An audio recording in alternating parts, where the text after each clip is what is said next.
BFM Business, numéro 1 sur l'économie.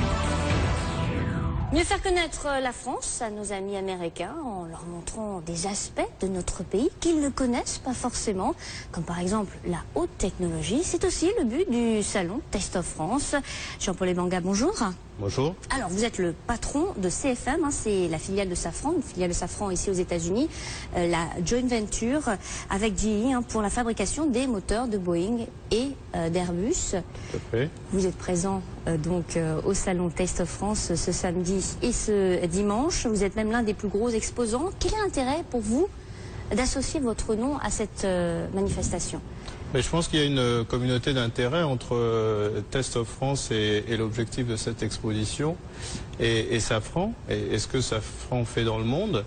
En effet, les Champs-Élysées, le Concorde ou le vin de Bordeaux sont des produits français mondialement connus. Oui, ça c'est acquis. Mais peu de personnes savent par exemple que un Français qui prend un avion en France pour aller en Europe ou en Afrique du Nord a quasiment toutes les chances de voler grâce à des moteurs CFM qui sont donc les produits de Safran.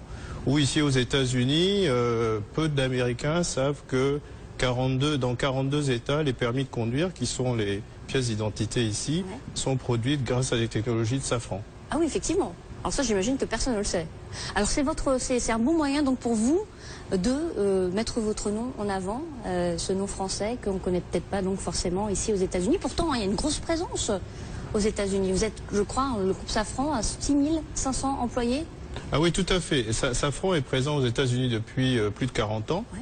Et aujourd'hui, les États-Unis représentent environ 20% des ventes, avec à peu près 10% des effectifs, soit effectivement plus de 6000 personnes réparties sur 60 sites et travaillant dans les trois domaines clés qui sont l'aéronautique, la défense et la sécurité.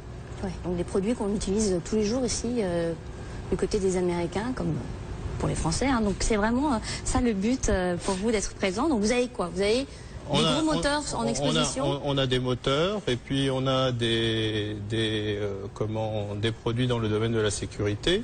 Ouais. Et je pense que le message derrière tout ça, c'est que, vous savez, des fois en France, on doute. Des fois. On a quelques inquiétudes sur la globalisation. Ouais. CFM International est un cas d'école d'une globalisation réussie.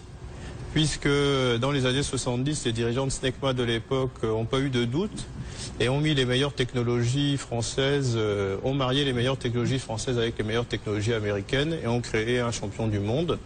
Et les dirigeants de Safran aujourd'hui n'ont pas de doute non plus sur de nouveaux projets comme le Green Taxi ou le Checkpoint of the Future. C'est quoi le chiffre d'affaires de CFM ? Alors le chiffre d'affaires de CFM n'est pas public, puisqu'il s'agit d'une filiale et donc c'est publié. Mais ça marche bien pour vous. En tout cas, ça marche bien. On peut peut-être ne pas parler de chiffre d'affaires, mais parler plutôt de contrats. Je crois que vous avez un nouveau programme ou de produits vendus. Ouais. Aujourd'hui, donc CFM, c'est le motoriste qui a vendu le plus de moteurs dans le monde. Donc 70% des avions qui volent sont équipés de moteurs CFM.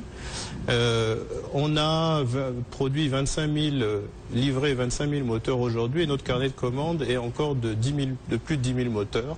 Donc on a en gros 7 à 8 ans de production d'assurés. D'accord, ça se passe plutôt bien. Alors justement, on parle souvent d'une reprise qui est assez molle ici aux États-Unis. Alors c'est vrai que c'est mieux quand même que la reprise en Europe, mais comment vous la sentez vous ? Mais écoutez, moi je pense que d'une part la reprise existe bien, d'autre part l'industrie du transport aérien a montré qu'on savait survivre aux crises.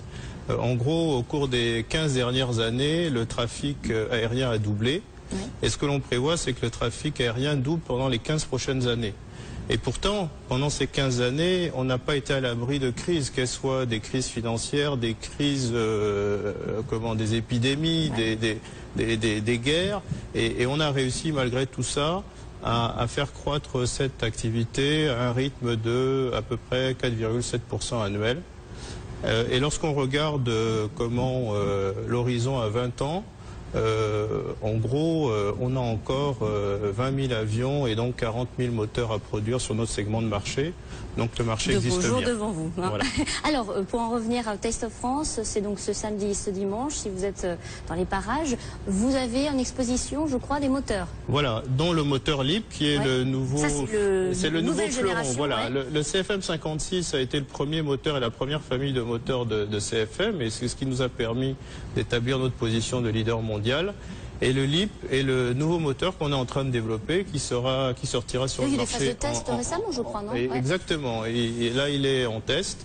Les résultats sont absolument fantastiques. Et on a toute confiance que ça deviendra le nouveau moteur de référence du transport aérien dans les 20 prochaines années. C'est prévu pour quand? Pour 2015? C'est pour une entrée en service en 2016. 2016. Voilà. Je suis un petit peu en avance. Et 3 ans avant l'entrée en service, on en a déjà vendu plus de 5000. Ah ben voilà. Et on aime beaucoup cet optimisme. Ça marche fort pour vous. Merci beaucoup Jean-Paul Ebengart. Merci d'avoir été avec nous. Je rappelle que vous êtes le patron donc de CFM, la filiale de Safran ici aux États-Unis. Joint venture avec GE, le conglomérat américain, pour la fabrication des moteurs de Boeing et d'Airbus. Voilà donc pour ce petit tour du côté de Taste of France. Restez avec nous sur BFM.